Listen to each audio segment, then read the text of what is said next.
The reason why our court systems always want you to have what they call legal representation is because, number one, they view you as incompetent. Not that you're incompetent as a human being functioning in this so-called civil society that they have created for us, this paradigm when we fell out our mother's womb. But you are an ignorant person, man or woman, concerning their language and their laws. And they want you, and judges despise anyone that comes up into their court system without having one of their educated lawyers in their system educated into playing their game. Because, think about this. If you go up in their court system representing yourself, they don't want you messing up everything because they know that you're uncouth. You're willing to say anything in order to be able to get the jury or in order to get favor amongst the people because you talk like one of the commoners instead of one of these forked serpent-tongued hypocrites that they have up in there grandstanding and politically stage playing, acting like that they really truly care. Think about it, it's a farce. And this morning, somebody asked me, why am I so mad at cops? First of all, why don't you people listen to my videos? Do you ever listen to my videos? Or is it the GMOs that still got you modified so much that anytime you hear something, you process everything you hear based on what you have already conceived into your mind? Let me give y'all a situation here, okay? All right? An Army veteran.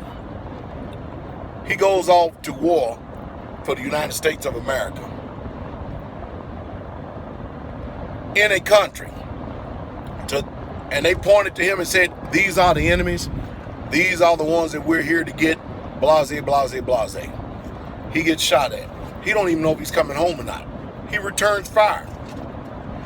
He kills a couple of insurgents or a couple of tangos. All right? He's fighting for his country.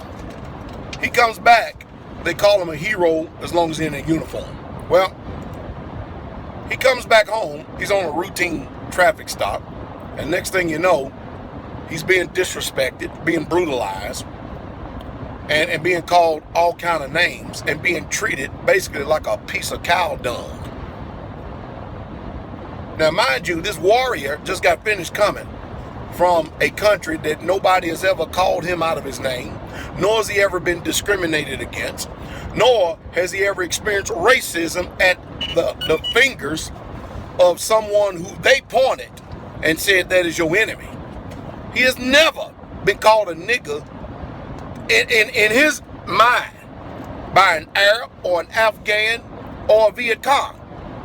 But in his own backyard, he gets called that and gets discriminated against on a daily. Then all of a sudden he says, damn, I'm at war. Not with the people who they told me was the enemy, but with the people in my own dang backyard. So he gets frustrated. And he gets sick and tired of all the injustices, the discrimination, the racial profiling. He gets tired of it, sick of it. And then he says, you know what? What the hell is there use to living? You can't live free. Why in the hell live? So he snaps. He picks up his weapon that he learned and was trained by the United States Army. And he takes his skills and he goes against the very system that has oppressed him, the very system that has lied to him since the day he's been born, the very system that discriminates against him, the very system that has ostracized him, the very system that has used and abused him, and he goes and takes his own justice. Now, contrary to the court of public opinion, you can't even change what's already been done. That still doesn't change the fact of the matter that people's lives have been literally snuffed out. In other words, what I'm telling you is this. The same way that a white person will go into a post office that he used to be an employee at and start shooting up every damn body in the post office that ain't had nothing to do with him and his supervisors' problems and issues that they had with each other, it's the same thing that is going on here. Same thing. Again, did any of you go back and try to figure out who Nat Turner was? You see, it's all about experience. And you will be ignorant to try to sit up there and to speak on a platform about someone else's experience when your experience is totally different. So call it what you want, but the one thing I know about this country, especially the hypocritical religious people, they hate truth. And people hate truth when it comes to their face. They love blame shifting. Yeah, they do. They love spinning a narrative.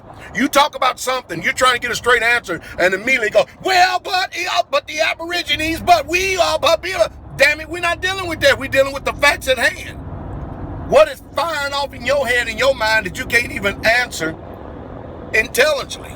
The subject matter at hand. See, I keep telling you, there is something inside the wicked heart of man.